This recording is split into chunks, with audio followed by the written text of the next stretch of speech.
Welcome back to my channel. तो कैसी है मेरी प्यारी सी यूट्यूब की फैमिली। आई होप सब एकदम बहुत अच्छे से होंगे, हेल्दी एंड हैप्पी होंगे और अपने अपने घरों में सेफ होंगे। तो आज है मंडे और इस वक्त लंच हमारा हो चुका है और मैं चूंकि फ्री ही थी तो कपड़े समेटने का काम कर रही हूँ।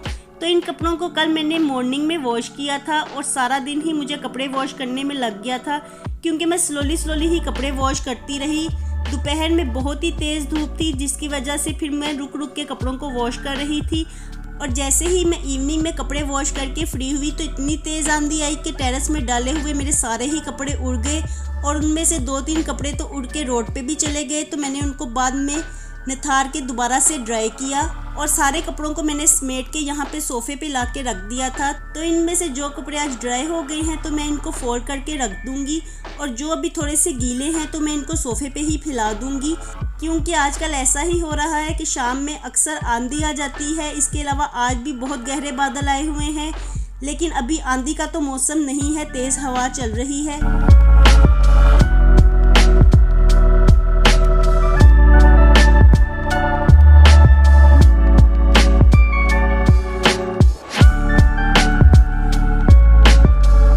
आजकल दोपहर में इतनी सख्त गर्मी होती है कि मार्केट जाने को बिल्कुल दिल नहीं करता। और कल में मैं कपड़े वॉश कर रही थी तो कल भी मैं मार्केट नहीं गई और आज मुझे पकाने की कुछ समझ नहीं आ रही थी। वैसे तो मैं एक दिन पहले ही सोच के रखती हूँ कि कल क्या पकाना है, लेकिन आज पकाने की मुझे बिल्कुल समझ नहीं आ रही और कल में भी मैंने डिसाइड नहीं किया था कि आज में मैं क्या पकाऊँगी। तो इसलिए आज मेरे पास काफ़ी ज़्यादा चुकंदर पड़ी हुई थी, इसके अलावा लौकी भी मैं लाई थी तो वो भी पड़ी हुई थी। तो मैंने सोचा कि पहले मैं इन चीज़ों को यूटिलाइज़ करूं वरना ये चीज़ें ऐसे ही फ्रिज में पड़ी ख़राब हो जाएंगी। तो आज मैं चुकंदर डे बना रही हूं क्योंकि आज मैं चुकंदर के साथ काफ़ी चीज़ें बनाऊंगी और आज मैं इंडियन रेसिपी को ट्राई करने लगी हूं। तो वेजिटेबल्स के कोफ्ते बना रही हूं आज मैं और इसके साथ चुकंदर वाली रोटियाँ होंगी, साथ में तड़के वाले राइस होंगे। तो यहाँ पे इसी की तैयारियाँ चल रही हैं और चुकंदर और लौकी को मैंने पील ऑफ करने के बाद चॉप कर लिया है। वैसे तो मैं इसे ग्रेट भी कर सकती थी लेकिन मेरे पास चॉपर था तो मैंने इसमें ही डाल के इनको चॉप कर लिया है। और चुकंदर चॉप हो गई है तो अब मैं लौकी को चॉप करने लगी हूँ और दोनों चीज़ों को चॉप करने के बाद मैं इनके ऊपर नमक लगा के थोड़ी देर के लिए रख दूँगी ताकि जो इनमें नेचुरल वाटर होता है वो रिलीज़ हो जाए।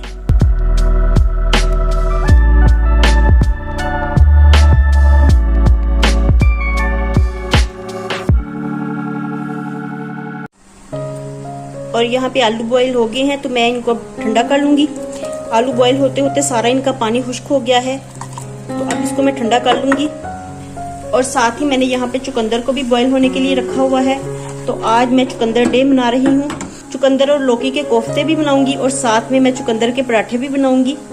तो आज का डिनर बहुत ही स्पेशल होने वाला है। और ये चुकंदर हमारी बॉईल हो गई है और थोड़ा सा इसमें पानी है तो इसको ऐसे ही रहने देते हैं क्योंकि अभी इसको मैंने ब्लेंड करना है तो इसमें थोड़ा सा पानी चाहिए ही होगा। तो बस ये बॉईल हो गई है, फ्लेम को मैंने ऑफ कर दिया है।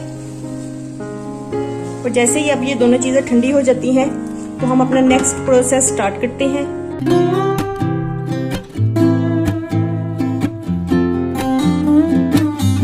जितनी देर में दोनों चीज़ें ठंडी होंगी उतनी देर में मैं नींबू पानी बनाने लगी हूँ क्योंकि आजकल इतनी सख्त गर्मी है कि नींबू को अपनी डेली रूटीन में ज़रूर शामिल करना चाहिए क्योंकि इसमें सिट्रिक एसिड होता है जो हमारी बॉडी के लिए बहुत ही ज़रूरी है आजकल गर्मियों के दिनों में। तो यहाँ पे मैं नींबू पानी बना चुकी हूँ और चीनी की जगह पे थोड़ा सा मैंने लाल शरबत ऐड कर दिया है क्योंकि मुझे मिठास ही चाहिए। तो ऐसे में चीनी पीने में ज़्यादा अच्छी नहीं होती तो इसलिए मैंने लाल शरबत को ऐड कर दिया है।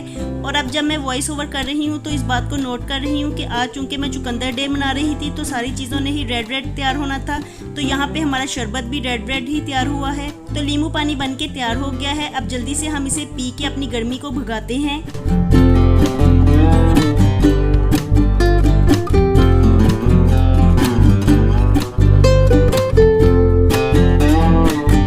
नींबू पानी पीने के बाद मैं फ़ौरन ही टेरेस में आ गई हूँ क्योंकि इवनिंग का टाइम हो गया था और इवनिंग में मैं प्लांट्स को पानी देती हूँ और प्लांट सारा दिन धूप बर्दाश्त कर के बहुत ही ज़्यादा ड्राई हो चुके होते हैं इस वक्त। तो इस मौसम में प्लांट्स की केयर करना बहुत ही ज़रूरी है क्योंकि अगर हम ज़रा सी भी कोताही करेंगे तो ऐसे में सारे प्लांट्स ख़राब होने का डर रहता है।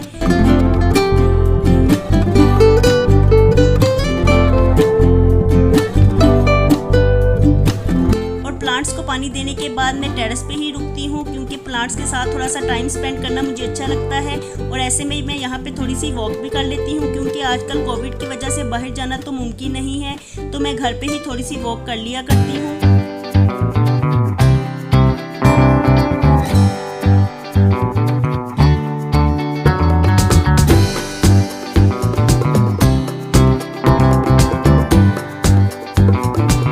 जो प्लांट्स मैंने किचन में रखे हुए हैं तो वो भी काफ़ी बड़े हो गए हैं। जब मैंने इनको किचन में लाके लगाया था तो ये सिर्फ टहनियाँ ही थी और कुछ तो ऐसा था कि पत्ते ही थे सिर्फ, तो मैंने इनको ही पानी भर के बोतल में लगा दिया था। और अब मैं देख रही थी कि काफ़ी ज़्यादा रूट्स निकल आई हैं इनकी और प्लांट्स काफ़ी बड़े भी हो गए हैं। तो प्लांट्स की ग्रीनरी देखने में मुझे हर जगह ही बहुत ही अट्रैक्ट करती है, तो इसलिए मैंने किचन में भी प्लांट्स को रखा हुआ है।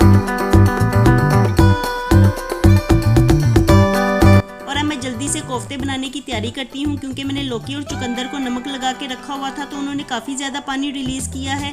तो मैं हाथों में निचोड़ के इनको निकाल लूँगी और इनको निचोड़ने से जो पानी निकला है तो उसको बिल्कुल वेस्ट नहीं करूँगी, इसको मैं खाना बनाने में इस्तेमाल करूँगी।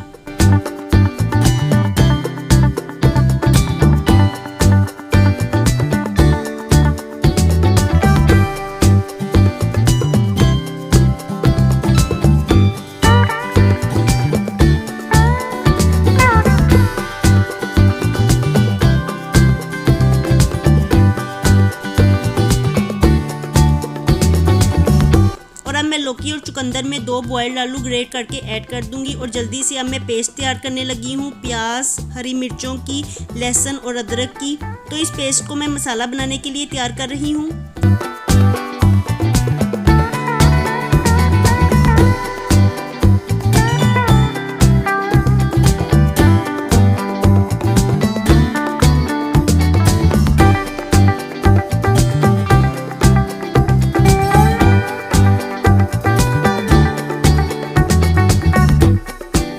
यहाँ पे पेस्ट तैयार हो गई है, तो हमें इस तरह की मोटी मोटी सी पेस्ट चाहिए और इसमें से 1 टेबलस्पून मैं लौकी और चुकंदर में भी ऐड कर दूंगी और साथ ही मैं इसमें बेसिक स्पाइसेस को भी ऐड करूंगी। तो इसमें कोई भी एक्स्ट्रा स्पाइसेस नहीं जाते, इसमें वही बेसिक स्पाइसेस ऐड करने होते हैं जो हम नॉर्मल खानों में ऐड करते हैं।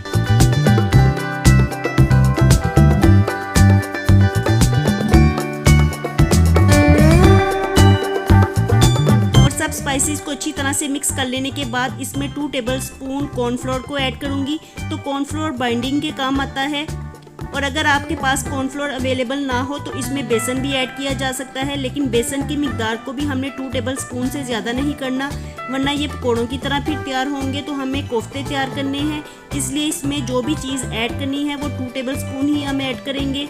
और अब सब चीज़ों को मैंने अच्छी तरह से मिक्स कर लिया, तो मुझे याद आया कि इसमें थोड़ी सी कमी रह गई है, तो इसमें ज़ीरा की कमी थी, तो मैंने इसमें अब ज़ीरा भी ऐड कर दिया है। और अच्छी तरह से मिक्स कर लेने के बाद अब मैं जल्दी से कोफ्ते बना लेती हूँ।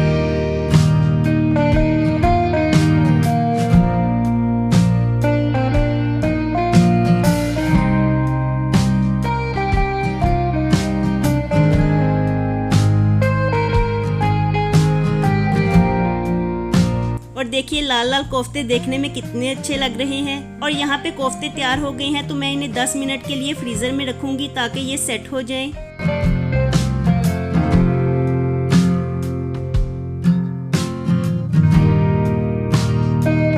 और जितनी देर में कोफ्ते सेट होंगे उतनी देर में मैं चुकंदर का आटा तैयार कर लेती हूँ। तो मैंने बॉयल्ड चुकंदर को आज अच्छी तरह से ग्राइंड कर लिया है। लास्ट स्टेज में मैंने जब चुकंदर के पराठे बनाए थे तो उसमें मैंने चुकंदर को ग्रेट किया था, तो इसमें चुकंदर को ग्रेट करके भी ऐड किया जा सकता है, इसके अलावा इसे ग्राइंड भी किया जा सकता है, एक ही बात है। तो जल्दी से अब मैं आटा गूंद लूँगी।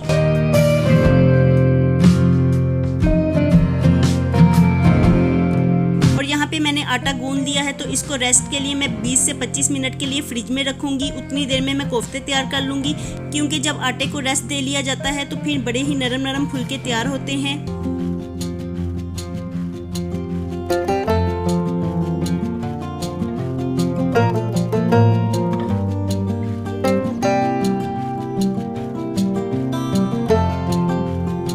मैं जल्दी से कोफ्ते तैयार करने लगी हूँ, तो इसके लिए मैं ऑयल में पहले कोफ्तों को फ्राई कर लूँगी। और जब मैंने कोफ्तों को फ्राई कर लिया तो वो बहुत ही ज़्यादा अच्छे लग रहे थे देखने में।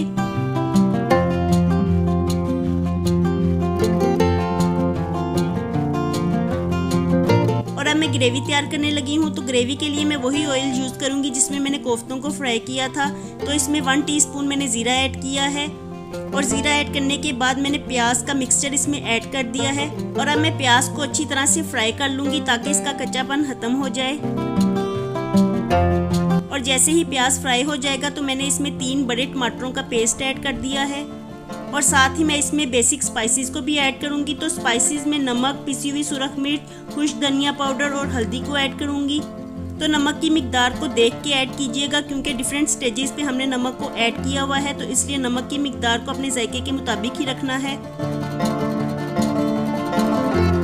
तो मसाला अच्छे से तैयार हो गया है और मैंने इसकी भुनाई भी कर ली है। और अब मैं इसमें कोफ्ते ऐड कर दूंगी और इसको मीडियम फ्लेम पे ही पकने के लिए रख दूंगी। तो 2 से 3 मिनट में ही कोफ्ते पक के तैयार हो जाएंगे क्योंकि कोफ्तों को तो पहले ही हमने फ्राई किया हुआ है और सिर्फ ग्रेवी के साथ ही इसको पकने के लिए 2 से 3 मिनट चाहिए।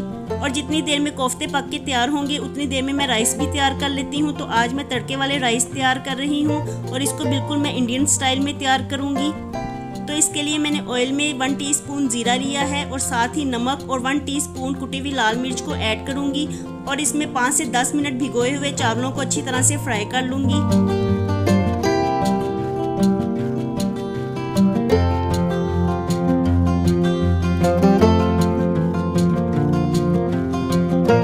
चावलों का कलर जब शाइनी हो जाएगा तो मैं इसमें हस्बे ज़रूरत पानी ऐड कर दूंगी और साथ ही इसे पकने के लिए रख दूंगी। और जब चावलों का पानी खुश्क हो जाएगा तो मैं इसे 10 से 12 मिनट के लिए दम पे रख दूंगी।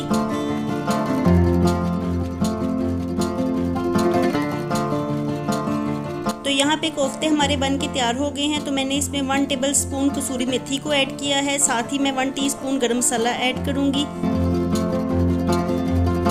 तो चावलों को मैंने दम पे रखा हुआ है। अब साथ ही मैं चुकंदर वाली रोटियां भी तैयार कर लेती हूँ।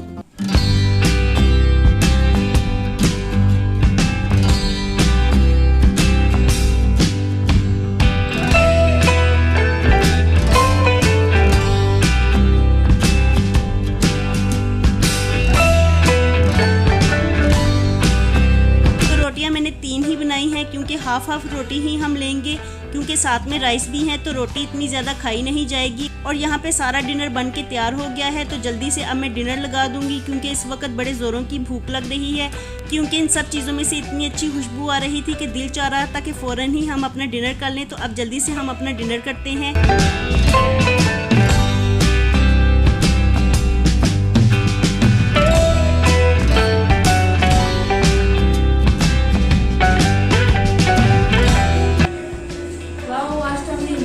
चावल रखे हुए हैं। अच्छा है खाना? जी बहुत अच्छे हैं।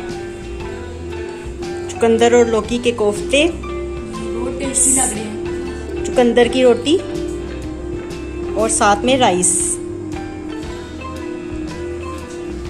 ले जाओ आप अपना डिनर।